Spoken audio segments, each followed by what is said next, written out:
अभिलाष यादव जी भोपाल से।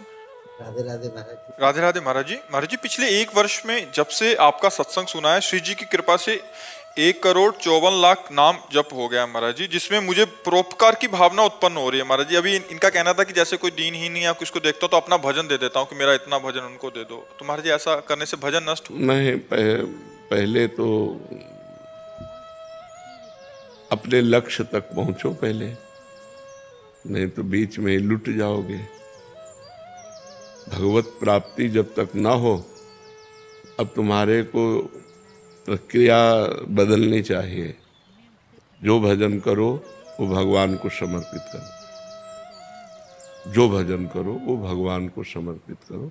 जिसको दीन दुखी देखो तो तन से धन से सुख पहुंचाने की चेष्टा करो और मन से भावना करो, भगवान आप तो परम उदार हो, आप इसे ठीक कर दो। भजन भगवान को दो, प्रार्थना भगवान से करो। शरीर से और धन से अगर सेवा बनती है तो वो सेवा कर दो। भजन भगवान को दो भगवत प्राप्ति के लिए। जब तक भगवत प्राप्ति ना हो जाए तब तक भजन खर्चा करने का बिल्कुल अधिकार नहीं रखना चाहिए।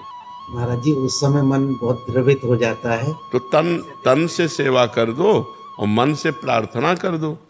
आपका भजन तो थोड़ा है ना, और भगवान अपार करुणा सिंधु हैं, तो हम प्रार्थना करते हैं कि भगवान इसके कर्म को आप नष्ट कर दो, इसको सुख प्रदान करो। हे भगवान, आप इसके दुख को दूर करो। ये तो हर भक्त विनय कर सकता है। तो विनय करना, शरीर से और धन से सेवा करना, भजन को भगवान के चरणों में समर्पित करना, वो सिर्फ भगवत प्राप्ति के लिए है। हमारा जन्म साधन धाम मोक्ष कर द्वारा, हम भगवत प्राप्ति के लिए भजन करते हैं। और दूसरी बात, सब में भगवान है, सब रूपों में भगवान है।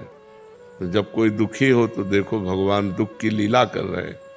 तो हमसे जो बन सके हम तन मन धन से सेवा कर दें, लेकिन भजन भगवान को दें। भजन का फिर उससे लक्ष्य की प्राप्ति में बाधा पड़ेगी। महाराज जी, विचार ऐसा आता है कि मैं तो और भजन कर लूंगा, लेकिन इसको लेकिन शाम तक जियोगे आपको पता है क्या? शाम तक आप जियोगे क्या? ये कोई गारंटी तो है नहीं ना। तो पहले हम अपना कार्य करते हैं मनुष्य जीवन का, पहले अपना कल्याण करें, अपने को भगवत प्राप्ति करें। तो जब आप भगवत प्राप्त हो जाओगे तो वासुदेवा सर्वम, कोई जीव बचा ही नहीं, सब भगवान ही है। यही अनुभव हो जाएगा। सिय राम में सब जग जानी। तो नाटक मंच पर दुख सुख का नाटक कर रहा है, वस्तुतः वो परमात्मा है, ऐसा ज्ञान हो गया तो ये वृत्ति भी चली जाएगी। समझ रहे ना? असलियत में परमार्थ में पहले तुम चढ़ो, तुम अध्यात्म को प्राप्त हो। तो जब तुम्हारा चश्मा बदलेगा तो सर्वम खलमिदम ब्रह्म, सब ब्रह्म विराजमान है। तो दुख सुख का कोई खेले नहीं है। माया में दुख सुख है। जैसे स्वप्न में दुख सुख होता है तो जागृत में मिट जाता है, ऐसे ही जागृत का दुख सुख ज्ञान में मिट जाता है। जब आप ज्ञान को प्राप्त होगे, भगवान को प्राप्त होगे, तो न दुख है न सुख है। वही सच्चिदानंद परमात्मा स्त्री पुरुष रूप धारण किए हुए लीला कर रहा है, ऐसा अनुभव आएगा। तो अपने भजन को भगवान को समर्पित कर। रोहन जी बिहार। राधे राधे महाराज। महाराज जी, आपके चरणों में कोटि कोटि दंडवत प्रणाम। गुरुदेव, अब मुझे राधा नाम जपना बहुत प्रिय लगने लग गया है। गुरुदेव, लगभग 1.5 वर्ष से मांस मदिरा जुआ व्यभिचार गर्लफ्रेंड गंदे बच्चों का संग नशा हस्तमैथुन आदि सभी कलियुगी दोष का त्याग कर दिया है। आपकी कृपा से सब छूट गया है महाराज जी। गुरुदेव, अब मुझे ब्रह्मा जी का पद नहीं चाहिए, देवराज इंद्र का पद नहीं चाहिए, मृत्यु लोक का सम्राट नहीं बनना, मोक्ष नहीं चाहिए, योग सिद्धियां नहीं चाहिए, श्री जी भी नहीं चाहिए। महाराज जी, मुझे राधा नाम अखंड जपने का एक कृपा हो जाए। अभी तो सुन के कह रहे हो 500 रुपया में ललचा जाओगे। इतने बड़े त्याग की बात। रास्ते में 500 का नोट पड़ा हो तो कदम नहीं आगे बढ़ाओगे क्यों? इतनी कृपा कर दीजिए। नहीं, ये तो सुन के आप बोल रहे हो, हम असलियत की बात कह रहे कि अगर रास्ते में अकेले जा रहे हो 500 का नोट पड़ा हो तो कदम नहीं बढ़ेंगे आगे। ये स्थिति जो है, जो आप जो बोले, ये भगवत प्राप्त महापुरुष की स्थिति होती है। जो भगवान सच्चिदानंद में चित्त को डुबो दिया है, और उसे न पारमेष्ठम न महेंद्र धिष्णम न सार्वभौमम न रसाधिपत्यम न योग सिद्धिर अपनर्भवम वाह। उसे ये सब नहीं चाहिए, न ब्रह्मा का पद चाहिए, न देवराज इंद्र का पद। क्यों? क्योंकि वो ब्रह्मा को भी दुर्लभ जो भगवदानंद है वो उसे प्राप्त हो गया है। अच्छा रसगुल्ला और सब भोजन हो तो भगवान को भूल जाएंगे। वहाँ कह रहे ब्रह्मा का पद नहीं चाहिए, योग की सिद्धि नहीं चाहिए, देवराज इंद्र का पद।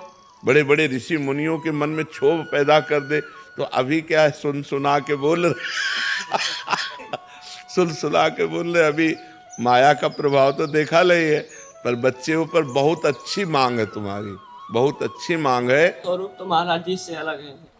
स्वरूप भी अलग है। नहीं, बहुत अच्छा है, बहुत बुद्धि काम कर रही तुम्हारी। नाम जप करते रहो, ठीक है? हाँ, खूब नाम जप करते रहो, बहुत बढ़िया है, बहुत बढ़िया जी। प्रिंस जी दिल्ली से। श्री राधा वल्लभ राधा वल्लभ श्री हरिवंश महाराज जी। महाराज जी, सत्संग का सार नाम है, सब कष्ट की मरहम नाम है, पता होते हुए मन बस काम क्रोध में ही क्यों फंसा रहता है महाराज जी? क्योंकि अनेक जन्मों से, ये पता तो अभी हुआ है तुम्हें, और ये फंसा अनेक जन्मों से, तो उसका स्वभाव बन गया है। अब उसके स्वभाव को मिटाना होगा वर्तमान के अभ्यास के द्वारा। हम बार बार अपनी जिह्वा से राधा राधा राधा राधा खूब नाम रटें तो धीरे धीरे अभ्यास बन जाएगा। जैसे आप बिल्कुल नाम जप नहीं जप करते थे तो बिल्कुल ये माया में फंसा हुआ था, अब आज 10 मिनट लगने लगा। आप मानते हो इस बात को कि आपने प्रयत्न किया तो 10 मिनट लगने लगा, 20 मिनट लगने लगा, 1 घंटा लगने लगा। तो ऐसे ही हम प्रयत्न करें, प्रयास करें तो 24 घंटा आ जाएगा कि नहीं आ जाएगा? अभ्यास से हम भजन को 24 घंटा में ला सकते हैं, और 24 घंटे जिसका भजन होने लगा वो साक्षात्कार भगवान का निश्चित कर लेता है। श्वासा श्वासा नाम जपे दुविधा रहाय न कोय।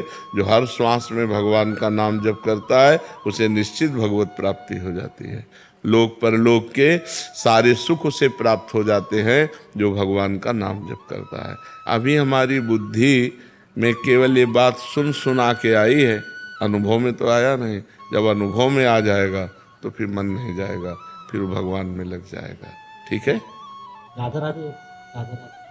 आज जो रुचि हो वो जपो, हम तो राधा राधा ही कहते हैं, हम तो राधा राधा ही कहते हैं जी। देवना वैष्णव जी। राधे राधे महाराज जी। महाराज जी, आपके बताए अनुसार मैं लाडली जी से बोलती हूँ कि मैं जैसे भी हूँ, आपके आश्रय में हूँ, आपके भरोसे में हूँ। परंतु महाराज जी, ये आश्रय कैसे होता है, ये ठसक भाव कैसे होता है? शिष्टामृत भुक्तवैव चरितम श्रणवस तवे स्मरण। आपका उच्छिष्ट पाऊं तो हमारी जो शरणागति पुष्ट होगी तो बिना भोग लगाए ठाकुर जी को पावे ना। उच्छिष्टामृत भुक्तवैव